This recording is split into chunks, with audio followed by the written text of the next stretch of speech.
What's happening, fam? L.A.R. movement still moving. Book is entitled Lessons from a Non-Custodial Father at Amazon, Kindle, and Create Space. Link will be in the description box below. This video is entitled We Traded Education for Skills. Was on a hangout on O'Shea's hangout last night, and one of the things we talked about was actually education for a small bit. And we as black people talk about slavery, and we kind of skip Reconstruction and go straight to Jim Crow. But a lot of the things that happened out of slavery, a lot of our successes was not because we were the most educated class in America. It's because we were the most skilled class in America, skilled group in America. And I think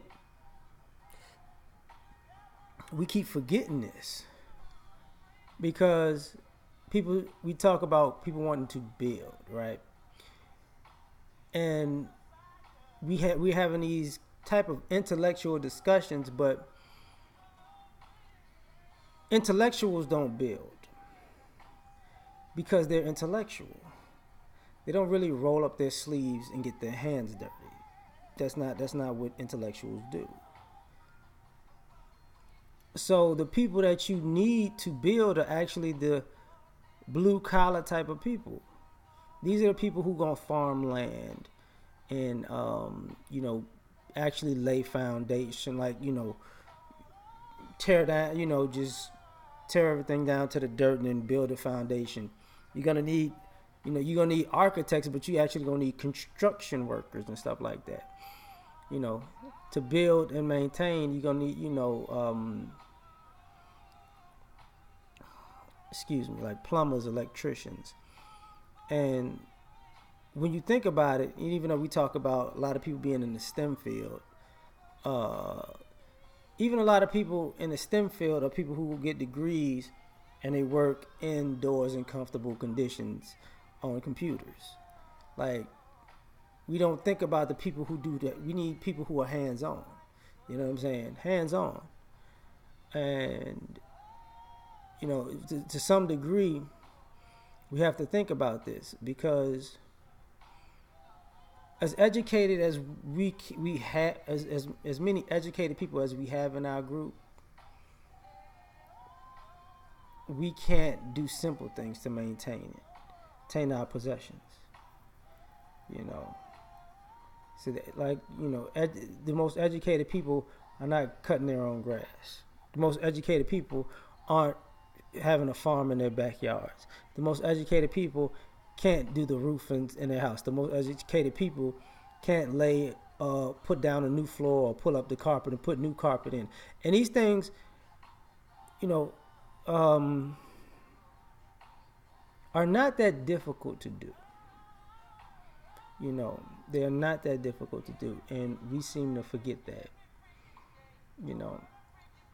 And that's the thing. Like, we've had maybe 30 years worth of education, and because it seems like the more we push getting an education and going to school, the less skilled we become as a group.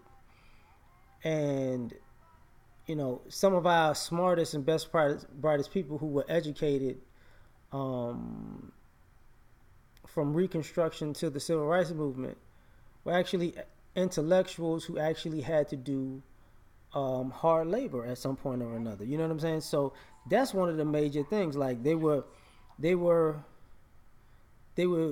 multifaceted. They were intellectuals who could farm, who could fix homes, who could fix cars. They were well-rounded individuals like that. But now we're not well-rounded individuals. We're basically a bunch of one-trick ponies. And because we're a bunch of one-trick ponies, it's kind of like a pedestal competition to say, well, my trick is better than your trick. So I think it's a problem. And no matter how much money we have, it's not going to replace not having skills and not teaching our children to have skills. And this is one of the things that, you know, people talk about, you know, the downside of automation. The downside of automation, in my opinion, is going to hurt a lot of people. But at the same time, it's not going to hurt people who can get their hands dirty as much as it's going to hurt people who are accustomed to being in comfortable conditions. You know what I'm saying? That's going to be an issue right there. Even though, you know, they have all these machines to build cars, they ain't got the machines to fix them like that. You know, a machine can't come to your house and fix your refrigerator or your air conditioning unit. You know, it can't do that. You know, those are things that you're gonna have to do, or you have to call somebody who's a human being to do. So, and I thought about it over the years, like, you know, dating. You know, people are really dating positions and degrees and not dating people's actual income or their earning potential, you know. And that's the other part of trading education for skills, because somebody will say, you know, oh, you're just a welder. A welder probably make way more than you do. You get what I'm saying? You're a machinist. Machinist is they make pretty good money, man. You know, those things. You know, you're an electrician. How much do you make an hour? Blah blah blah blah. Oh, now you're asking these questions. You know, they had the guys who went to school and got certified in being like inspectors of like plants. You know, those guys make good money. They learn. They maybe in some degree somewhat college educated, and some are college educated, but I think you got to start out being college educated now, I believe. But you know, when somebody says I'm a plant inspector, that doesn't ring a bell with going to college. You know what I'm saying? You know, and people working in logistics and land surveying, and you know, in the infrastructure of a city. You know, those are skills that are needed, because whatever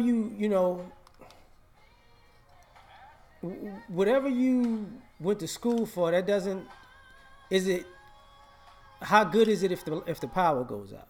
You get what I'm saying? And that's the question that people got to ask. How good is it when the power goes out? Because who's more important? The guy that gets on light poles to make sure that your power stays on, or the people in the office on the computer? You know. And I think about this because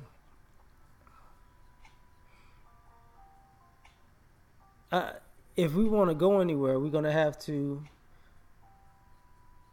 look at trades more than degrees.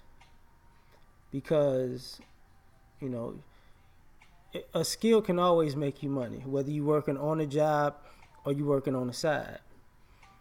You know, an occupation is just going to get you paid on the clock.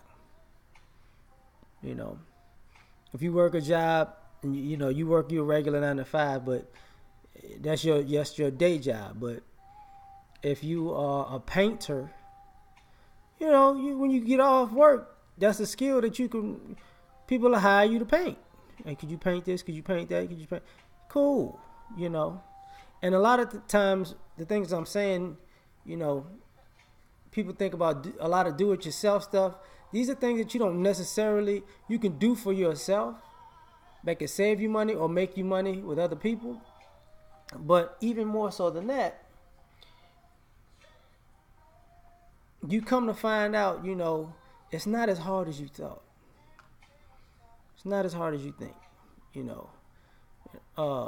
If we get into education, it should be in science, technology, engineering, and mathematics. But to get to that point, to utilize those things to be the most efficient, we have to start at the ground level with the people who use their hands are what they use as a skill, because they have to build it for you to put all your comfortable amenities in it in the first place. You know. And I think we as a complete society has gotten so comfortable with our amenities, we are slowly forgetting how to build, and we're looking at doing things in comfortable settings as hard work, when it ain't as hard as starting from scratch. You know, you actually building upon something that was already fortified before you got there. So what I'm getting at is, at the end of the day, one of our major problems is because this is an issue between men and women in general. You know, where when your degree becomes useless, what now? You know, and that's a problem. When people get too old, or they get over, or they max out on what they could get paid, and companies dump them for younger workers who are cheaper. What skills do you have? You see what I'm saying? You can always work your way up through construction, or you can always farm. You know, food, shelter, and clothing. Anything involving those things is a necessity. And sometimes we're so focused on amenities, we forget how important the skill set of providing necessities are. So that's my 2 cents on this one. I'm out. Y'all have a good one.